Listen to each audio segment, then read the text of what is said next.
How do you go fast at Las Vegas Motor Speedway? John Paul Jr.'s got it figured out. You take out all the downforce. That's exactly what they've done with the front nose of their car. You notice the louvers usually go all the way down on the front of the car. Not so here at Las Vegas. They've only used half the normal downforce that they use. Also, they have a lower setting at this track than any other track that they've had all year. The crew members came up to work on the car. They could barely even get their feet underneath the car when they leaned over it. Also, the rear wing, of course, is a huge additional downforce factor. They usually have a wicker bill on top of it and quite a bit of angle in this wing. For Las Vegas Motor Speedway, they've taken all the angle out, and they're not running a small wicker bill. They're running no wicker bill at all. That's how you go fast and win the pole at Las Vegas.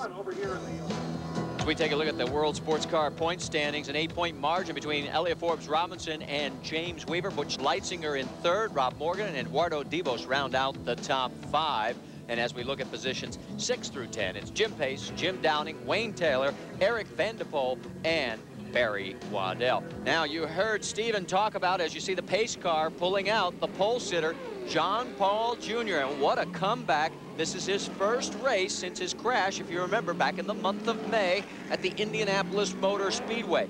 And it is great to see John Paul back behind the wheel of one of these Exxon World Sports Cars. Now, his teammate, Butch Leitzinger, won the pole with a time of 1 minute 5.117 seconds at a speed of 107.25 miles an hour. Now, that's an average for the infield and the oval. His top speeds close to 200 miles an hour. Let's take a look at the starting grid. On the front row, it will be John Paul Jr. Butch Leitzinger will be co-driving. Andre Montermini will be teamed up with Antonio Herman alongside. Then there's your points leader, Elliott Forbes-Robinson and James Weaver. Eliseo Salazar and Fermin Velez in the number 3 Ferrari. Then it'll be Neto Giacomowicz and Jim Pace and Jean-Piero Moretti and Didier Taze in row number 3. In row 4, it's Dean Hall and Rob Morgan. And then it is Dan Clark and Craig T. Nelson. And as we take a look at the rest of the starting field in row 5 and back in this 19-car field, you can see where the vehicles are making their way down through the infield portion. And that is a long straightaway, not very well lit. You go from the nice lighting area of the high banks into this infield portion, and your headlamps better be working, because you could have some big problems coming through there if you can't see the competition. Now, you'll notice behind those cars that did not take qualifying times, we have Johnny O'Connell, Wayne Taylor, the defending champion, in row 9, and the Bentley Jones team in row 10. Well, they decided to change tires. You have to start the race on the tires that you qualify on. And they made a change. They go to the back of the 19-car field. There is Elliott Forbes-Robinson. Now, he is going to start inside of row number 2 in one of the 2 Dyson cars. In fact, he is right behind John Paul Jr. There you see John Paul on the point. As we come down to the tri-oval at Las Vegas Motor Speedway, the green flag flies, and this race is underway. And Montermini from the outside of row number 1 looks like he's going to dive towards and take the early lead. And he does, heading down off of what would be turn 1 into the infield portion. Everybody so far making it through safely. And notice one car in the back there, no headlamps. We talked about that could be a problem. Here's Andrea Montermini. Now he'll go back out onto the speedway section of the course, and then this left-hander brings you into the very dark infield portion. Montermini in the number 30 Ferrari, 333 SP, opening up about a 7-car length lead over John Paul Jr. Now, as you come down here, this is a long straightaway, the longest on the inside portion of the course. Hard on the brakes for the right-hander. Notice a little bottoming out there. Another right-hander here, then a quick flick left-hander, and that puts you back up onto what would be turn 3 on the oval. And Montermini opening up even a bigger margin over the 2 Dyson racing machines. There is Montermini, and here comes Elliott Forbes-Robinson underneath John Paul Jr. Now, remember, this is John Paul's first race back since that horrific crash at the Indianapolis Motor Speedway. And before tonight's race, as the pass is made, bumping John Paul back into 3rd, Stephen Cox caught up with John Paul and talked about his comeback. Now, not just sports car fans, but IndyCar fans and race fans all over the world want to know how you feel, not just physically, but how ready are you mentally? Well, mentally, I've been ready. You know, it's hard to sit there for 3 months and watch everyone play. And I'm glad to get an opportunity to come back with Mr. Dyson This is a super team. They've been doing very well this year. Hopefully I can keep up my end of the bargain today. And Butch did a great job qualifying on the pole. Car is a little quicker than I am. Hopefully I won't be, too slow tonight. But I'm slowly getting there, and the legs feel a lot better. I'm just getting a chance to play in the car. So that last little ounce of speed that the car has, does it come from your body or your mind? It's a mind over matter deal right now. I'm trying to, get the legs to do what they're supposed to, but I have to tell them what to do right now.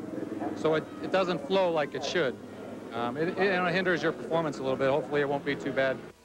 Well, right now, John Paul is under attack from Neto Giacomowicz, but there's also actually, look at this battle for 6. That's Moretti, then followed by Dean Hall, Wayne Taylor, who started 18th, John Field, and Johnny O'Connell, who started 17th. In fact, there's O'Connell looking to the inside to get around of Field, and he does make the pass. It's real log jam through this left-hander. Now they're going to have a short squirt. There he is, Johnny O'Connell, right down to this right-hander, and he has moved into 10th position. Johnny doing very well here in the early stages of this 2-hour timed event at the Las Vegas Motor Speedway for the Exxon World Sports Cars. Now that's the straightaway on the infield portion.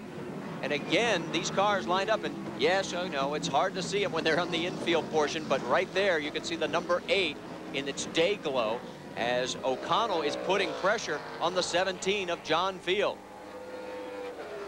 Back up onto the high banks. This is NASCAR turn 3 and 4. And O'Connell looks like he has a run on him. Coming out of 4, down to the tri-oval, takes it all the way to the bottom of the racetrack. But Field, able to hold on to it? No, under braking it will be the Chevrolet Hawk of Johnny O'Connell. Now that moves him into 9th position. And there is Dan Clark currently running in 11th. Here's your leaderboard at the Sports Car Grand Prix of Las Vegas. Stay with us. We're back. Las Vegas Motor Speedway for the Sports Car Grand Prix of Las Vegas. I'm Marty Reed, Stephen Cox down in pit lane, and you're looking at the headlamps of race leader Andrea Montermini from Monte Carlo, as he has opened up a sizable margin there of about 12 car lengths over the 16 of Elliott Forbes-Robinson, the current points leader in the Exxon World Sports Car Division. Back to our race leader Montermini as he is approaching and actually going past and see the lap vehicle there. That is Ross Bentley, the Canadian, not able to keep the pace and is already finding himself a lap down as Montermini. And the sparks you see, you remember that Stephen Cox mentioned it right before the start of the race, that they have set these cars so low to keep the aerodynamics on the high banks that you're seeing a lot of sparks. They can't get much foot room underneath these cars, and get an idea is just how low they are as Montermini makes his way through the infield portion of the race course. Now the flames out the back, that's just spent fuel as he's backing off the throttle on his way down the infield straightaway. And there you see Bentley. He's in front of second place Elliott Forbes-Robinson, and EFR cannot make the pass. So that's going to hold him up a little bit, allow Montermini to stretch the lead a little bit further. Let's jump back to the battle for 6 right now. The 43 Ferrari, that's Dean Hall trying to hold off Wayne Taylor. Now remember, Taylor, who's in 7th place, he started 18th. Talk about a man on a mission, and this team has had a dismal season. Here it is in the pack there, 5th, 6th, 7th, and 8th. Salazar leading this group. Then you see right behind him is Dean Hall. So those are the 2 Scandia Ferraris. Then you've got Wayne Taylor and Johnny O'Connell. Whoa! And somebody slowed it with Salazar. And he almost collected a couple of cars there. Something wrong with the number 3 Ferrari. And there goes Dean Hall picking up that position. But a miraculous save by Wayne Taylor. And it looks like he may get past here for 6th spot as Johnny O'Connell on the outside. Dean Hall in front of him, and whoa, nice move under braking by Wayne Taylor. Now let's go back and pick up the action now. On the left, that is Eliseo Salazar. They split him, and watch on the inside, that is Wayne Taylor into the dirt, and the dirt actually getting scooped up and over the car. It looked like a wind tunnel test. Whoa, that was very close. And Salazar is into the pits, and the report is a battery problem. He's got no voltage, so the electrical unit is being worked on in the number 3 Ferrari. 333 SP. Now finds himself up in 15th position on the racetrack. Guys are still going over the entire machine. And if you've ever had a problem with your electrical system in a car at home, well, it's the same at the racetrack. They're impossible to track down. Now, here's an interesting situation. This is John Paul running in 4th in the number 20 on the right side of your screen. Then there is Mark Montgomery in the middle. Well, now he's on the left side in the blue car. And then that's Ross Bentley, and that's a battle for 12th. So as they are lapped by the 4th place vehicle, here comes Bentley into the corner. Is he going to make the pass? Yes. Meanwhile, let's go down to pit lane, where our man Stephen Cox has got more on what happened to Eliseo Salazar. Problems for Eliseo Salazar. They came in, shut the engine down, found that they had shorted a battery out. Now, team manager Dick Simon says it's not just as simple as throwing another battery in, because it'll just short out again. They have a serious electrical problem. They cannot refire the car until they figure out what it is. So the winning car at Sebring, the 2nd place car, the Rolex 24 Hours of Daytona, and the 3rd place finisher at Sears Point is not going to win here as the 3 car sits in pit lane. But another of the Ferrari 333 SPs is out front. Andrea Montermini at the controls as he goes by the finish line one more time and continues to set the pace here at the Sports Car Grand Prix of Las Vegas. Elliott Forbes-Robinson right behind, and Neto Jakomowicz in 3rd. Stay with us. Back after this. Back at Las Vegas Motor Speedway, Marty Reed along with Stephen Cox. You're looking at the battle for 4th place at the Sports Car Grand Prix of Las Vegas. That's John Paul in front of Wayne Taylor. Remember now, Taylor in the Oldsmobile Riley and Scott Mark III started in 18th position, and he is now in 5th. And another of the Riley and Scott cars with the Ford power plant. That's what John Paul has at his hand, and he's trying everything he can to hold on to the position.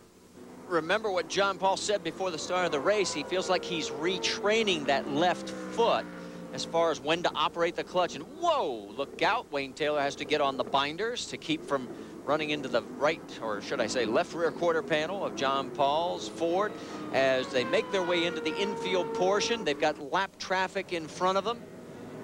That's Mark Montgomery. And Montgomery does move over and allows both of these drivers to get through. Yes, no. Montgomery closes the door. Now he realizes there's a 2nd man coming through, but that's enough to hold Wayne Taylor up for about a car length and a half. Up onto NASCAR 3 at Las Vegas Motor Speedway.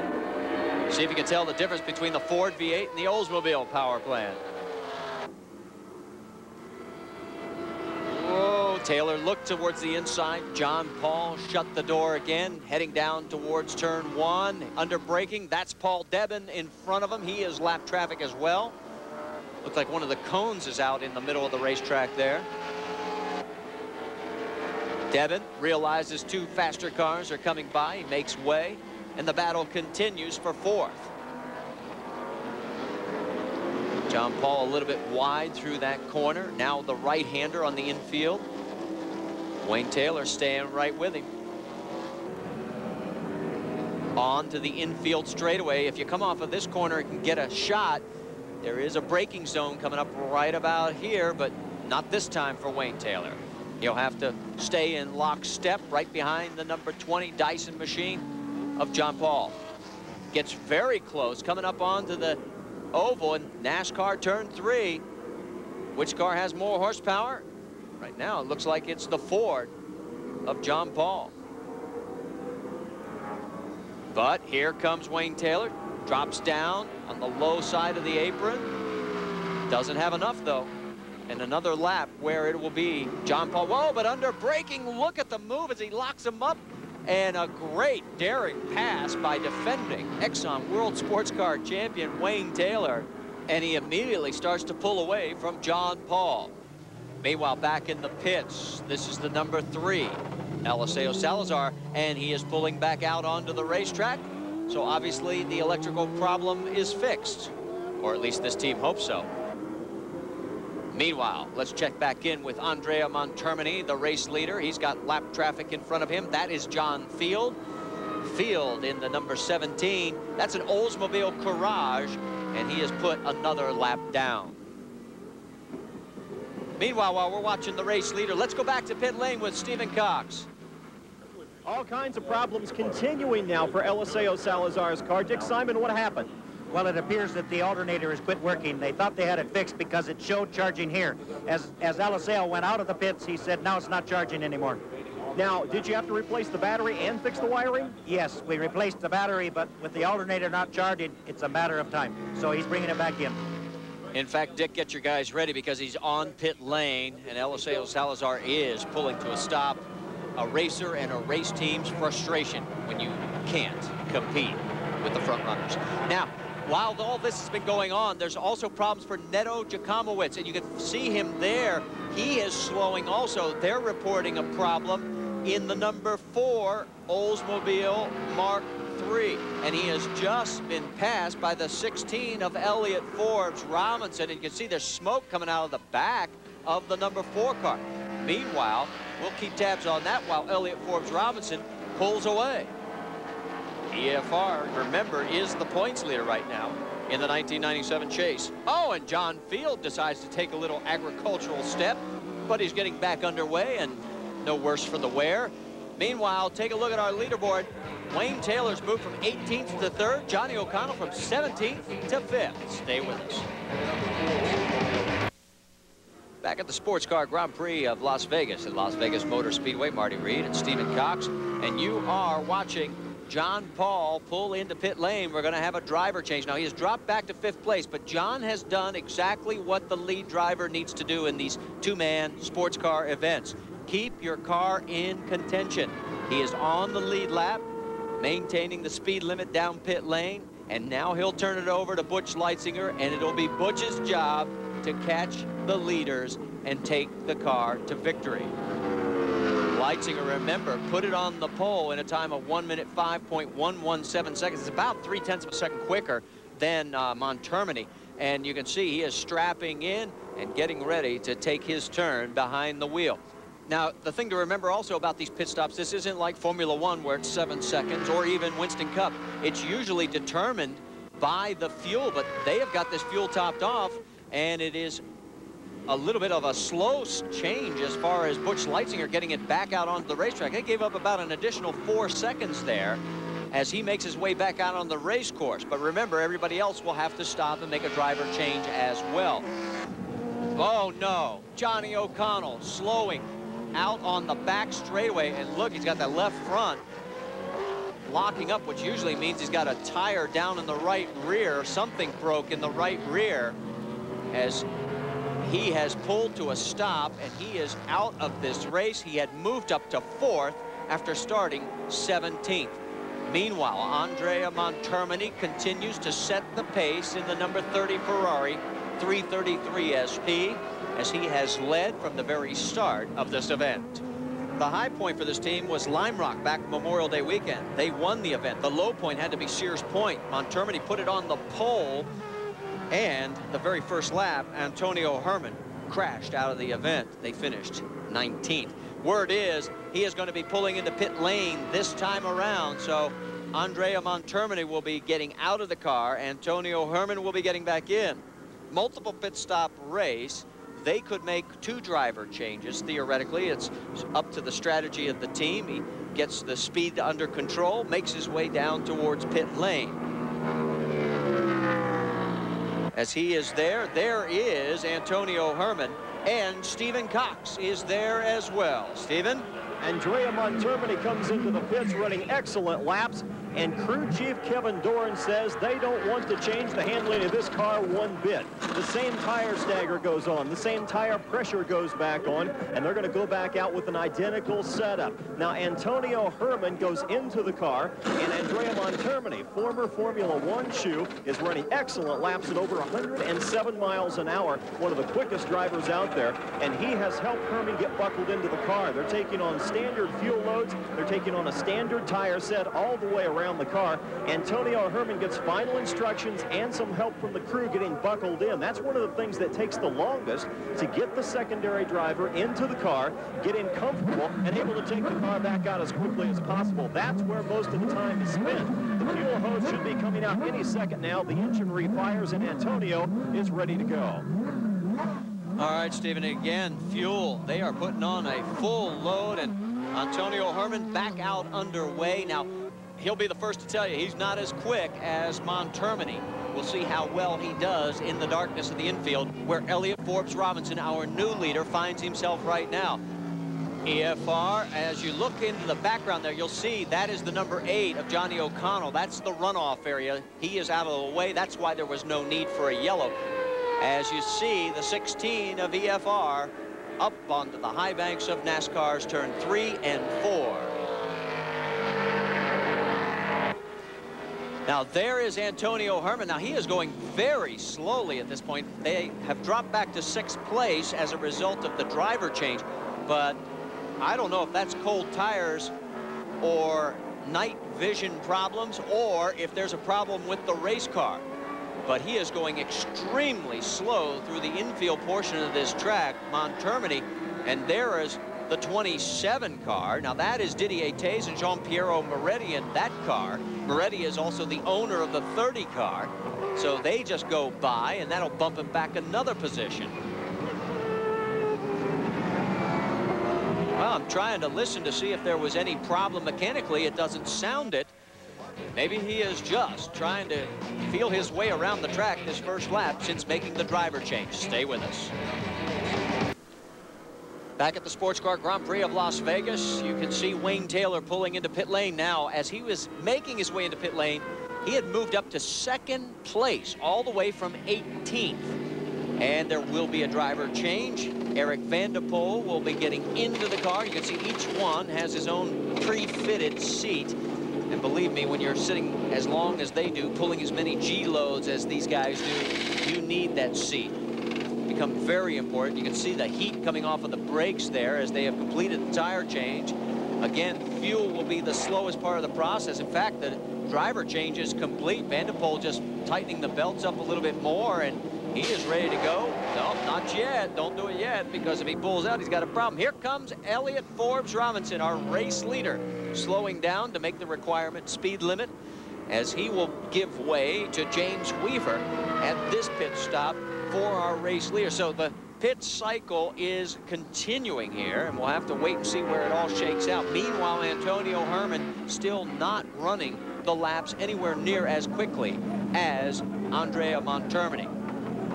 James Weaver, the Brit, climbs in. This guy loves to drive race cars. Doesn't matter if it's daytime, nighttime. Oh, a little trouble with the right front.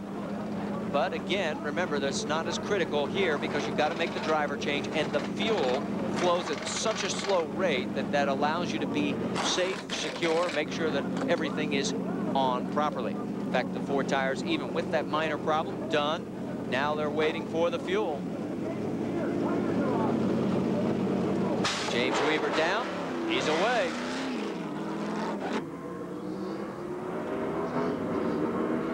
Back out on the racetrack. Butch Leitzinger currently in 2nd place.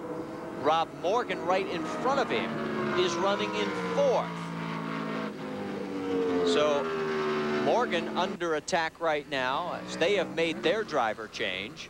Let's go down to pit lane with Stephen Cox. Elliott Forbes-Robinson, the race leader, brought the number 16 in moments ago. They had all kinds of problems getting the front right tire off. When they finally got it off, carbon fiber brake dust all over the place. They're really heating the brakes up, coming off the high banking into the chicane in turn 1. Well, with the pit cycling, we can tell you that James Weaver maintained the lead with that pit stop. There is Antonio Herman. He has moved into 5th place, but he's in jeopardy of being put a lap down. And if Weaver gets you a lap down, it's rare, unless he has a mechanical problem, that he'll let you back up for air. Herman trying to outbrake him. He's wide, and Weaver goes right underneath him. Let's go down to pit lane, because Stevens caught up with Wayne Taylor. Yeah, it was unfortunate that we had a start at the back, you know, you know, because it's such a short course, it's really difficult to pass. So the leader's got a big gap on me, and but the car's running good. We're up to 2nd. Still a long way to go. So, oh, wait a minute. That's a puff of smoke from James Weaver down into turn 1, the chicane area there. I'm wondering if the 16 car might have a problem. James Weaver, the current race leader, And this car has had a up and down kind of season. Finished well back at the Rolex. They had an engine problem. Then at second place at Sebring, won at Road Atlanta, fifth place at Lime Rock, then first at Watkins Glen, first again at Sears Point, and second at the last stop at Moseport. And another puff of smoke. Slower traffic in front of James Weaver. He's still out in front, but could there be a problem on the horizon? We'll find out after this. Marty Reed, Stephen Cox back with you at Las Vegas Motor Speedway, the Sports Car Grand Prix of Las Vegas. That is race leader James Weaver, but there is still blue smoke coming from that vehicle. And Butch Leitzinger, the third car in that line, he is in second place. Meanwhile, Jacomowitz, remember Neto had some problems early. He is running in fourth place right now. His teammate Jim Pace is with Stephen Cox. Well, the car's running fine. We had to pit a little early. We may have a fuel pickup problem. I'm not sure. We're kind of running till it stumbles again and see what happens. Hopefully it was a one-time deal. Neto's doing a great job. Car's holding up. He should come in pretty soon for fuel, and I hope to be getting in. And obviously they'll fall out of that fourth place position when he makes the stop. That is Butch Leitzinger. You can see the red light on top of the roll cage.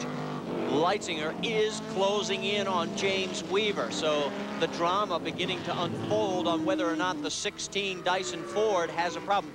Speaking of Neto, he is now into pit lane, so the driver change is about to take place as Jacomowitz will pull it to a stop, and the crew will go to work. Now, these guys teamed up the third race of the season, Pace and Neto Jacomowitz.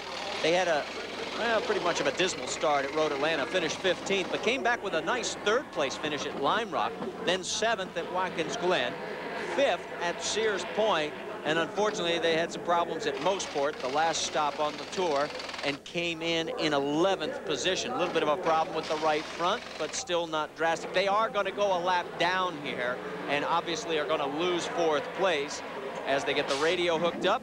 Cars refired. A little damage there on the right front. Obviously a little bit of contact, but he's back out underway, and Jim Pace rejoins the battle. This is a battle for the lead, and you can see the blue smoke even in the darkness. James Weaver has got Butch Leitzinger all over him. In fact, Leitzinger's probably getting a face full of oil. Something has got to be wrong with the number 16, because you are not going to see James Weaver get passed like this by anybody, let alone Butch Leitzinger. These two guys very evenly matched in their capabilities. So obviously a problem for the 16 car, and that means a problem for Elliott Forbes-Robinson. Robinson is the points leader. He's already started this car. You score points in the car you start, and James Weaver is second in the points, and he is in the car, and it is fading. So Butch Leitzinger, who is third in points, he could be in the catbird seat here at Las Vegas Motor Speedway. It may have come up a lucky 7 for Butch Leitzinger. Meanwhile, let's go down to pit lane, because Stephen Cox has caught up with Pat Smith, the crew chief, on the 16 car. Crew chief Pat Smith, James Weaver slowed considerably and was passed by his teammate. What's the difficulty? Well, we've got some kind of an engine problem. The oil temperature is quite high, and he can't pull over 7,200 RPM. He's got to stay out there to get points, so we're just going to keep running and hope it makes it to the end. Well, after he gets his 30 minutes in, might you bring him in and consider some kind of change? Unless we got a drop in oil pressure, no, he's going to stay out there and keep running until it's time for pit stop. So now we know the problem. Whoa, Leitzinger. I don't know if that lap vehicle knew that Leitzinger was there, but Butch almost had to take it to the grass as he is out in front of this field and in control of the race. And we know that his sister car, the 16 with James Weaver, in serious trouble. They are just trying to nurse it home to the finish. We're past the halfway point in this race, but there's still enough time for a lot of gremlins to come up and bite you. Oh, and Howard Katz has spun the number 28 car. He has taken the Oldsmobile Spice off course, and I'm not sure he's got it refired yet. And he's in a precarious position. If he can't get it restarted, we could have our first full course yellow of the event. Butch Leitzinger probably doesn't want to see that right now. He has a sizable lead, and yes, the full yellow has just been displayed at the starter's position, and Leitzinger's lead is going to go away. So as he slows down to get picked up by the pace car, that'll give us a chance to take a break. Weaver still in second place, but I can't imagine he's going to stay there long as we go back to green racing very soon. Back at Las Vegas Motor Speedway, that is the number 28 of Howard Katz from Palisades, New York, being towed off. We are under our first full course yellow of the event. Hopefully it'll be our last. You can see one car without any lights. That's got to be treacherous in the infield. As they make their way through the infield portion, let's take a look at a field summary. First through 15th, Butch Leitzinger, James Weaver. Remember, that car is in some serious trouble with an engine problem. They can't go over about 7,500 RPM. Look for Van der Poel and Herman and Tays to make a move here very early to make the pass around James Weaver. On down through the field as we get a look. Craig T. Nelson now in the number 2 car, running in 8th position. And as we get ready to go back to green flag racing, this yellow comes in at a very inopportune time. A couple of these cars may not be able to go the distance on fuel. We'll have to wait and find out. Pace car is pulling off as we'll get ready for the restart here. And there goes Leitzinger, and his teammate James Weaver is slow to get up to speed with that problem, and it's giving him a jump. Butch Leitzinger, remember, you can't pass until the green flag comes out, so Eric Van der Poel has to sit back there behind Weaver, and it allows Butch Leitzinger to open up a huge lead here on the restart. Look out, a lot of traffic going through the chicane area, turn 1. Everybody seems to survive. There is the 20 of Butch Leitzinger. How far back is it to second place Eric Van der Poel? We might get a shot here on the infield straight. There he is. And that is just about the distance that was between these two. And Van der Poel really coming through that corner, trying to make up the difference. Well, this team in the number 1 car has had a tough season. On the flip side of the coin, Butch Leitzinger in the 20 car has had a very strong campaign. They won the Rolex 24, second at Road Atlanta, second at Lime Rock, second at Sears Point. Is it any wonder that the Dyson team has done so well this year? Down into turn 1, the chicane. Eric Van der Poel still behind, but not in striking distance yet. There you got a quick glimpse of him. This team, the number 1 car, as again we're back up front with the race leader trying to reel in Butch Leitzinger. And Van der Poel looks like he is closing a bit. And you want to talk about the tough season that number 1 car has had. 8th at the Rolex 24, 12th at Sebring, 6th at Road Atlanta, 10th at Lime Rock. In fact, in the 7 races prior, and he just goes through the screen there, Mosport, the last stop, they finished 3rd. That's been their best finish all year long. So this second place run is very good news to them. There's James Weaver, still nursing that sick engine. He's in 3rd place, but he cannot go over 7,500 RPM, and this is where he gets eaten up by the other cars. Dropping back, looking to see if 4th place is in sight. So far, no one's passed Weaver. Oh, my, that car sounds ill. Oh, and look at this. It might have got a touch of oil on the rear tires. You see how it got squirrely going down under braking? Well, we're going to find out if James Weaver can hang on, because Jim Pace is closing for 3rd place at the Sports Car Grand Prix of Las Vegas. Back at the Sports Car Grand Prix of Las Vegas at Las Vegas Motor Speedway, you're looking at Andrea Montermini. That's right. During the commercial break, he climbed back into the race car, replacing Antonio Herman. Now, they are a lap down, but he is in 4th place. In those kind of moves, he's trying to move back up through this field. What happened to the number 4 car? Well, they have had another fuel problem, a fuel pickup problem. They have dropped back to 7th. They had to stop one more time, so Jim Pace drops from 4th to 7th. And here comes Montermini in 4th, trying to get back onto the lead lap. Meanwhile, let's go down to pit lane, catch up with crew chief Kevin Dorn with Stephen Cox. The number 30 car on the move again. You guys are really tearing up the track. What's the difference? Yeah, Andrea, he's just a rocket ship. I mean, he's a really quick driver. He does a real good job. You know, I think he's probably the quickest out there right now by maybe a half a second per lap faster than the leader. The front three have to pit for fuel, and we're going to stretch it and see if we can make it to the end. I really don't think we can, but we're just going to throw the dice. We're in Las Vegas, so, you know, we stop there on that last yellow. We'll give it a try. No more driver changes. No more driver changes and no more fuel stops until the car quits. So will it come up snake eyes or lucky 7 here in Las Vegas for Andrea Montermini?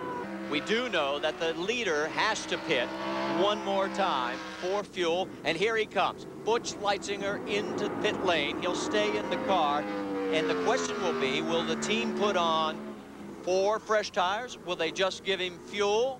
Will they just do 2 tires, depending on how much load he is getting on the right? Whoa, he locks up the right front, pulling to a stop, and it looks like, yes, it will be a 4-tire change for the Dyson Racing Ford. And there is the number 1 of Eric Van der Poel. He has already passed pit lane. He has taken over the race lead, and Eric could bring this team its first victory. Now remember, they too will have to make one last stop, but will they gamble on tires? There are the lights flashing. That's the signal saying, fellas, we got to come in here pretty soon. I'm running out of fuel. Eric Van der Poel staying out there. Remember, this team has not found victory lane. Here comes Butch Leitzinger back out onto the racetrack, and he is in 3rd place at this point.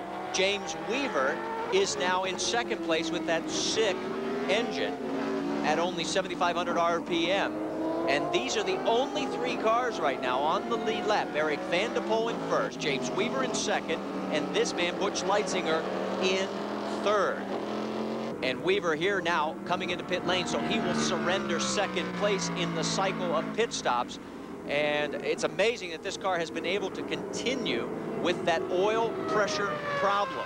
They'll change all 4 tires. They are trying desperately to score as many points as possible. Remember, that's the car that Elliott Forbes-Robinson started, the current points leader, and James Weaver is in 2nd place in the points. Now there is Montermini. Andrea is in 4th place in this race. He is still a lap down. He has got to hope that he can get back onto the lead lap by not having to stop one last time. He'll make his way up onto the high banks at NASCAR 3, and here comes our race leader, Eric Van der Poel. Now, it will be a battle of the pit crews to see who can get his man back out onto the racetrack. We already know that Weaver and Leitzinger made their last stop. This is going to be gas only. Oh, and he overshot the pit. They couldn't get to the hose. That'll cost them valuable seconds. Stay with us. We're at Las Vegas Motor Speedway. Back at Las Vegas Motor Speedway, let's reset it for you. That is your new race leader again. Butch Leitzinger has gotten around Eric Van der Poel. Van der Poel is back out on the racetrack. He is in 2nd place. And while we were in commercial break, James Weaver pulled the race car behind the wall. So the 16 car is out of this race. Leitzinger could take the points lead if he can hold on for the victory here, because remember, James Weaver 2nd in points, and points leader Elliott Forbes-Robinson are now behind the wall and out of this event.